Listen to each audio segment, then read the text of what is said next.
Alkisah di tengah gejolak kekuasaan di Babilonia, hiduplah seorang pria bernama Daniel yang diberkati dengan kebijaksanaan dan kesalehan yang luar biasa. Ia adalah salah satu penasihat utama Raja Darius, seorang raja yang menghormati Daniel karena kecerdasan dan integritasnya. Namun, keberadaan Daniel yang istimewa ini menimbulkan kecemburuan di hati para pejabat tinggi lainnya. Mereka bersekongkol untuk menjebak Daniel, dan muslihat mereka sungguh licik. Mereka meyakinkan Raja Darius untuk mengeluarkan sebuah dekrit yang melarang setiap orang untuk memanjatkan doa atau permohonan kepada dewa atau manusia manapun selain kepada sang raja sendiri selama 30 hari. Pelanggar dekrit ini akan dihukum mati dengan dilemparkan ke dalam gua singa yang buas. Raja, tanpa menyadari niat jahat di balik permintaan itu, setuju dan menandatangani dekrit tersebut. Daniel, yang setia pada imannya, tidak gentar. Meskipun ia tahu konsekuensinya, ia tetap menjalankan ritualnya 3 kali sehari. Ia berlutut di hadapan jendela yang terbuka,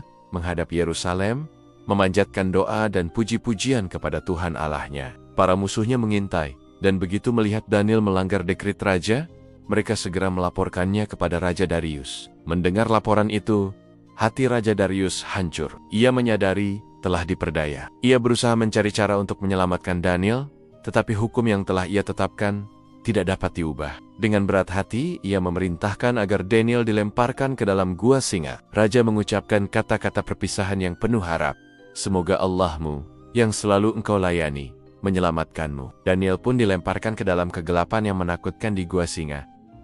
Batu besar digulingkan untuk menutup pintu gua. Namun, malam itu bukanlah malam teror bagi Daniel, melainkan malam yang dipenuhi kedamaian. Allah mengutus malaikatnya untuk menutup mulut singa-singa buas itu. Singa-singa itu, yang seharusnya menerkam dan melahap, justru berbaring dengan tenang, seolah-olah binatang peliharaan yang jinak. Pagi harinya, Raja Darius, yang tak bisa tidur semalaman karena gelisah, bergegas ke gua singa. Dengan suara yang gemetar, ia berseru, "Daniel, hamba Allah yang hidup, apakah Allahmu yang selalu engkau layani dapat menyelamatkanmu dari singa-singa?" Dari dalam kegelapan, terdengar suara Daniel yang tenang, "Ya, Raja, semoga engkau hidup selamanya. Allahku telah mengutus malaikatnya untuk menutup mulut singa-singa itu, sehingga mereka tidak melukaiku. Sebab aku tidak bersalah di hadapannya, dan juga di hadapanmu ya Raja." Raja Darius sangat bersukacita. Ia memerintahkan agar Daniel segera diangkat dari gua. Daniel keluar dari gua tanpa luka sedikit pun,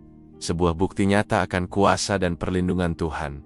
Sebaliknya, para pejabat yang menjebak Daniel, beserta keluarga mereka, dilemparkan ke dalam gua yang sama. Dan singa-singa yang tadi malam jinak, kini menerkam mereka dengan ganas. Kisah Daniel di gua singa ini menjadi sebuah narasi abadi tentang kesetiaan yang tak tergoyahkan, perlindungan ilahi, dan kemenangan kebaikan atas kejahatan. Kisah ini mengajarkan bahwa iman yang teguh kepada Tuhan dapat mengatasi ketakutan dan bahaya terburuk sekalipun, dan bahwa pada akhirnya keadilan akan ditegakkan.